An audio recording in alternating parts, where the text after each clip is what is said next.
السلام علیکم ورحمۃ اللہ. شہید سیالوی آپ سے مخاطب ہوں. یہ پروفیشنل شوٹنگ یا یہ فلم میکنگ کے نام پہ مسجد وزیر خان لاہور جو ہے اس کا تقدس پامال کیا جا رہا ہے. یہ یقیناً جب میری نظر سے یہ تصویر گزری تو میں سمجھا کہ یہ کسی ہوٹل کی ہوگی, کسی شادی کی ہوگی, کسی ایسے مقام کی ہوگی, شادی ہال کی ہوگی یا کسی فیملی فنکشن کی ہوگی جہاں پر ایک شوہر شاید اپنی بیگم کے ساتھ, جس کے ساتھ اس کا کوئی حلال کا رشتہ ہو, اس کے ساتھ رقص کر رہا ہوگا یا ان کا آپس میں نکاح ہوگا. خیر میں ان چیزوں میں نہیں پڑھتا کہ نکاح یا آج ایک کے ساتھ ناچے کل دوسرے کے ساتھ ناچے, مجھے اس سے غرض نہیں ہے, لیکن یہ جا کے مسجد میں ناچیں تو اس سے یقیناً غرض ہوگا. اور سمجھ سے بالا تر ہے کہ یہ 2 ٹکے کے جو صحافی یہاں بیٹھے ہوتے ہیں, لبرل قسم کے 2 ٹکے کے دانشور جو بیٹھے ہوتے ہیں, جو تجزیہ نگار بیٹھے ہوتے ہیں ہر قسم کے, جو 2 بھی نہیں آدھے ٹکے کے بیٹھے ہوتے ہیں, ٹکے کے 2 آپ کو فراہم ہوتے ہیں,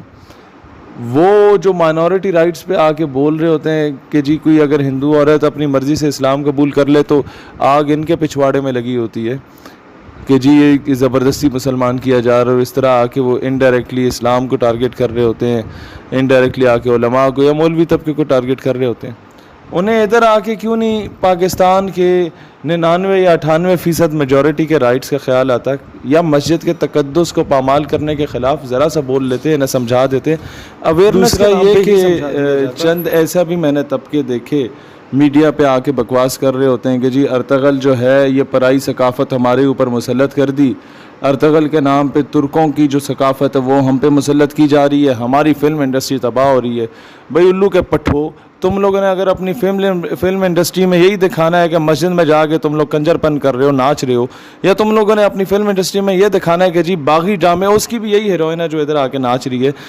یہ دکھانا ہے کہ جی کوئی اگر جسم فروش عورت ہے تو وہ تو بہت اچھی ہے, اپنے ماں باپ کو کما کے دیتی ہے, بھائی اپنا جسم بیچ کے ہی کمانا تھا, کچھ اور کام کر کے کما کے دے دیتی, مزدوری کر لیتی, لوگوں کے گھر کے بھانڈے دھو لیتی. لیکن نہیں, اس چیز کو آئیڈیلائز کر کے قوم کی بیٹی کو انہوں نے قندیل بلوچ بنانے کا سوچا, اس ڈرامے کو بنا کے آن ایئر کر دیا, وہ چل گیا ڈرامہ. مالک کے نام سے اگر کوئی مووی بناتا ہے, مجھے یہاں پہ مائنورٹی رائٹ کا خود خیال آتا ہے کہ عاشر عظیم جیسا عظیم پاکستانی ایک کرسچن ہے, اور مجھے فخر ہے اس کرسچن پاکستانی پہ کہ اس نے ہمارے کرپٹ سسٹم کو ایکسپوز کیا. لیکن تب ان الو کے پٹھوں کو مائنورٹی رائٹس کا خیال نہیں آتا, اس فلم پہ پابندی لگا دیتے ہیں کیونکہ ادھر ان لوگوں کی کرپشن ایکسپوز ہو رہی ہوتی ہے. ادھر بتایا جاتا ہے کہ گارڈ کس طرح اپنے گورنر کو یا چیف منسٹر کو گولی مار دیتا ہے جب وہ کسی عورت کی عزت کو پامال کرتا ہے. تو لہٰذا ان چیزوں کو اوورکم کریں. جب آپ یہ دیکھیں گے کہ کہا جاتا ہے جی ہماری فلم انڈسٹری تباہ ہو گئی ہے, ہمارے ڈرامے کوئی دیکھتا نہیں ہے, سارے لوگ ارطغرل دیکھ رہے ہیں, ترکوں کا ڈرامہ. بھائی بات یہ ہے کہ پہلے ارطغرل ڈرامہ ٹی وی پہ آیا نہیں تھا,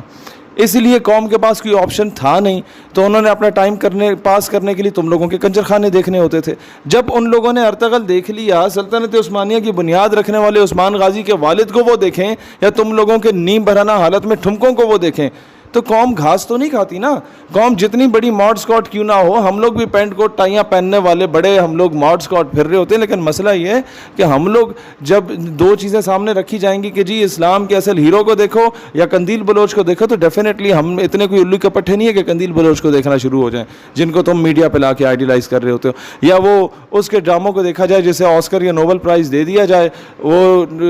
جو ملک کی عزت کو بین الاقوامی منڈی میں جا کے فروخت کر کے آئیں, ان لوگوں کے ہم لوگ ڈرامے یا ڈاکومنٹریز آ کے دیکھیں. اتنے ہمارے لوگوں کا بھی جو ہے وہ دماغ نہیں پھرا ہوا. لہٰذا میں بھی گورنمنٹ آف پاکستان کو بندہ کب جا کے منتے ترلے کرے, ان لوگوں کو دیکھو یار, خدا کا خوف کرو, ان کے بند کرو ان ڈرامے بازیوں کو. پہلے تم لوگ ایک متنازع قسم کی فلم کو لے آتے ہو, پھر اس پہ ڈرامے بازی کرتے ہو, اسی ڈرامے بازی کے نام پہ اس فلم کو مزید ہائپ دے کے 2-3 مہینے کے لیے پابندی لگا کے دوبارہ آن ایئر کرتے ہو تاکہ اس کی زیادہ وہ مشہوری ہو جائے. بکواسات اس میں 100 قسم کی خرافات ڈالی ہوئی ہوتی ہیں. اب خدا کا واسطہ ہے اپنے کلچر نارمز ٹریڈیشنز کو پروموٹ کریں. آپ کے بچے کم از کم گھر سے بھاگے نہ بوائے فرینڈ کے ساتھ, آپ کے بچے کم از کم اوریانی اور فحاشی کی طرف نہ جائیں, آپ کے بچے کم از کم ننگے ہو کے بازار میں نہ نکلیں. ورنہ جس طرف یہ ہمارا سو کال میڈیا لے کے جا رہا ہے, اور جس طرف یہ ہمارا میڈیا آ کے ہر ڈرامے میں بتا رہا ہوتا ہے کہ خلا کیسے لینی ہے, یا ڈائیورس کس طرح کرنی ہے, یا جناب الگ کیسے ہونا ہے, وہ ساس کے ساتھ بدتمیزی کیسے کرنی ہے, بہو کو تانے کیسے سنانے ہیں, تو پورے گھر کا جو ایک جوائنٹ فیملی سسٹم تھا وہ تو تباہ کر دیا ان حرام زادوں نے الٹی سیدھی ڈاکومنٹریز دکھا کے. اب جو باقی یہ طریقے رہ گئے ہیں وہ ان لوگوں نے پورے کر دینے. لوگوں کو حقیر کیسے جاننا ہے, لوگوں کو تانے کس طرح مارنے, ان چیزوں کو ختم کرو اور پاکستان کو حقیقی معنوں میں اسلامی جمہوریہ